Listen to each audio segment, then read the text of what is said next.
And now, ladies and gentlemen, from the biggest little city in the world, Reno, Nevada. Let's get ready to rumble!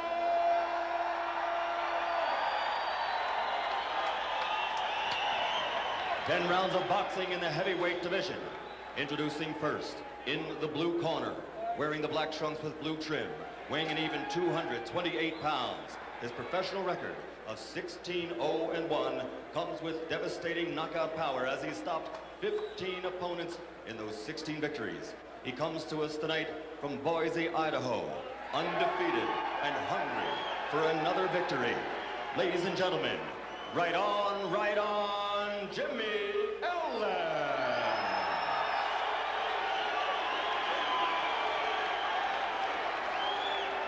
Yes. And in the red corner, wearing white trunks and weighing in at 257 pounds, fighting out of Houston, Texas. He brings a professional record of 69 victories, only 3 defeats, and his knockout total of 65 is more than any other contender in the world today. In the first part of his career, after winning the 1968 Olympic gold medal, he became the undisputed heavyweight world champion. A few years later, he walked away from the ring. Then, after a decade, he returned to begin part 2 of his career. For 3 years, he went undefeated, going through 24 opponents on his way to a heavyweight championship bout this past April. He didn't come away with a title, but he did win a huge victory in capturing the hearts of boxing fans around the world. Tonight, we turn the page to part 3, chapter 1 in the ongoing career of this boxing legend. Ladies and gentlemen, presenting the former heavyweight champion of the world,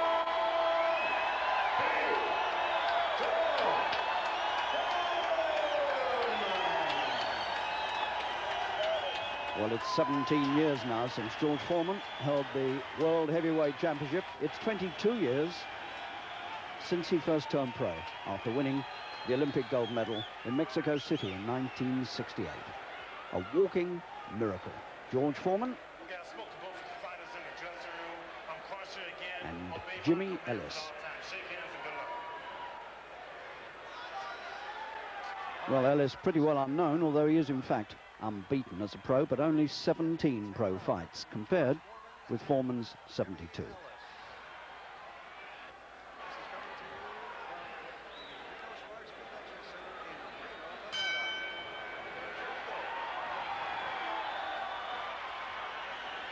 This, of course, is Foreman's first appearance since that remarkable performance against Evander Holyfield for the World Heavyweight Championship in Atlantic City last April. The oldest heavyweight challenger of all time. George is now close to 43 years old. Ellis is 27. It's almost 16 years between these two. And quite an astonishing difference in physical stature. Just look at the mammoth bulk of Foreman, who goes over 18 stone. He's about the same weight as he was when he fought Holyfield, but he's over 18 stone. And this much shorter white heavyweight, Jimmy Ellis, is 16 stone 4, so he's conceding, getting on for 2 stone here. And that is a tremendous amount to give away to a man who really does have a punch. Foreman's only been beaten 3 times in the whole of his career. And of his 69 wins, all but 4 of them have finished inside the distance. It really is an astounding record.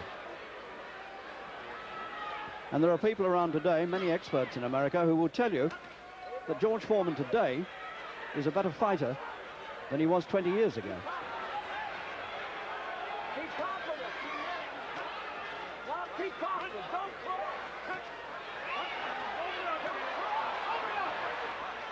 Ellis trying to close in and work inside, which is where he's got to be if he's going to get anywhere, to get past those massive swinging arms of the former heavyweight champion.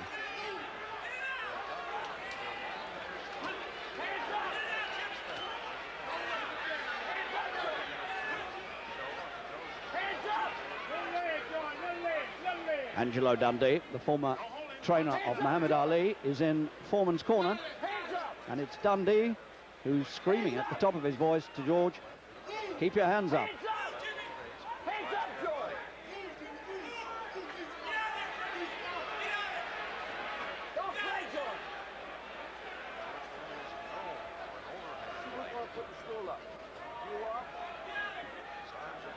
There's a wonderfully mature, experienced look about Foreman. He moves around the ring almost casually. There's a sort of lethargic, but nonetheless effective look to him. Look at that. Lazy swinging punch. But Ellis is already hurt in the opening round.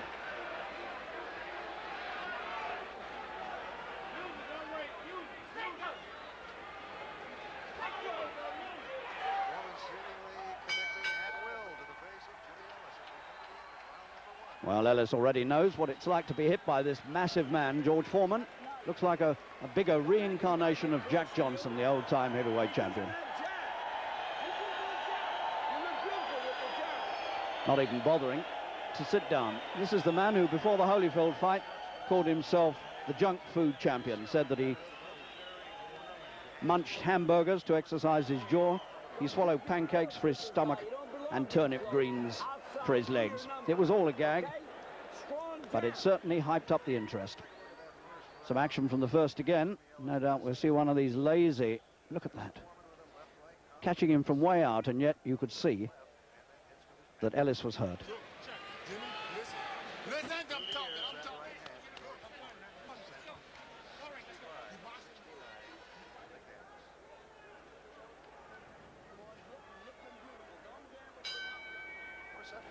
Richard Steele is the referee for this, bringing them out to the second of a scheduled 10 round.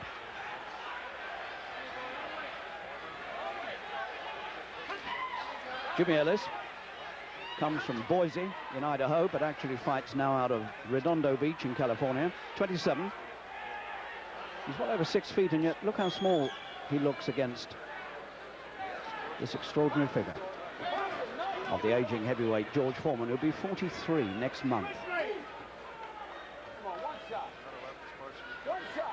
Jimmy Ellis, no relation to another Jimmy Ellis, who was the stablemate of Muhammad Ali back in the 60s and held the WBA heavyweight title from 68 to 69. Came from Louisville, Kentucky. The other Jimmy Ellis, this is the white Jimmy Ellis. Aren't too many known white heavyweights in the United States. And this one's trying to make a name for himself against the ex-champ. But already the going is very, very hard for him.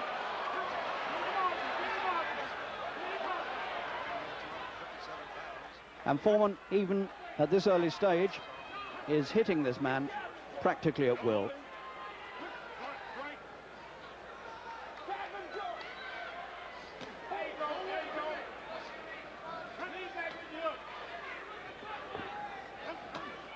George may look slow on his feet, but the hands are working fast, and look at that. The legs of Ellis have crumpled.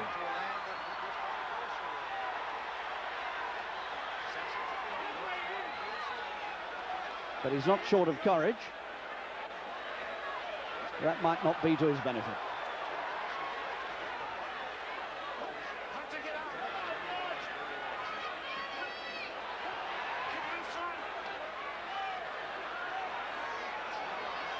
Well, Foreman seems to have the man set up for victory here. And Foreman, in fact, is looking towards Richard Steele, the referee, as much as to say, you're going to stop this, or are you going to allow me to go on hitting him like this? Look at the way Foreman gets his right arm up to ward off the punches, and Ellis staggers all over the place again, and this time has to lean on his adversary to try to find some shelter and some comfort. This is getting very close to the stage where it ought to be stopped. All over the place, doesn't know where he is, Ellis. And Foreman's, well, I thought the referee was going to stop it then, but he's allowed it to go on, amazingly.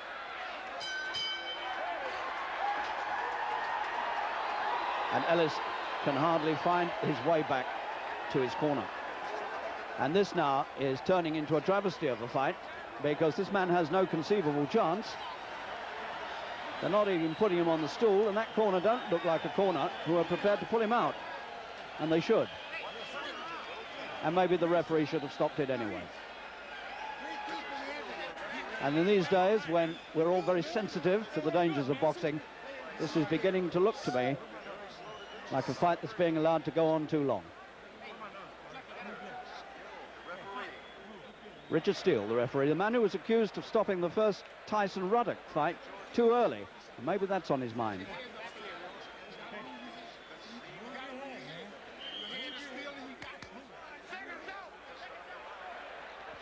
Well, it's almost too painful to watch these replays of Ellis soaking this up, and now he's being allowed to come out for the third.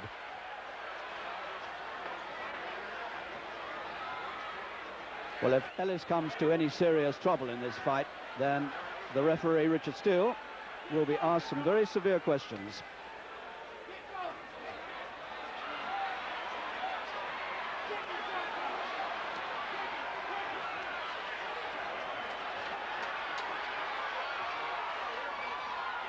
But his left arm caught up in the ropes. You can't fault Ellis's courage. He's trying to get back into this, but I think the quest is hopeless. And Foreman once again proving here that despite his age, he is indeed a formidable challenger.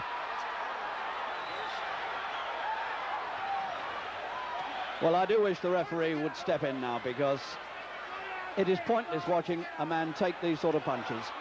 And Foreman is a mighty puncher, and he's being allowed to swing his arms from way back and get his full weight behind these blows. And Ellis should not be allowed to take them anymore. 6,000 people in Reno probably wouldn't agree with me.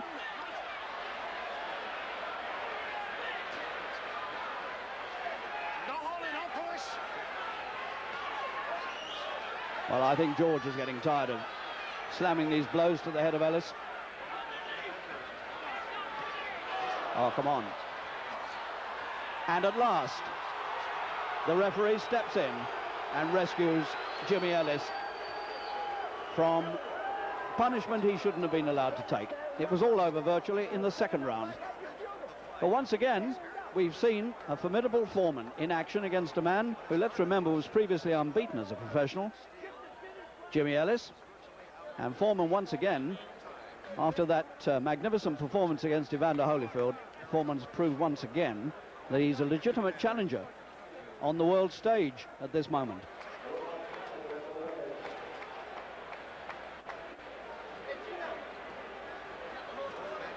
Well, Ellis took his punishment all too well.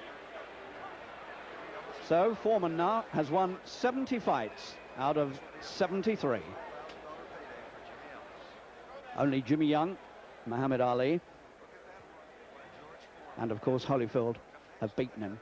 Once again, a little bit of a fight back there by Ellis, but the punches and the heavier punches were raining in on him all the time. From a man who, despite the advancing years, has lost none of his old skills and apparently not too much of his old power.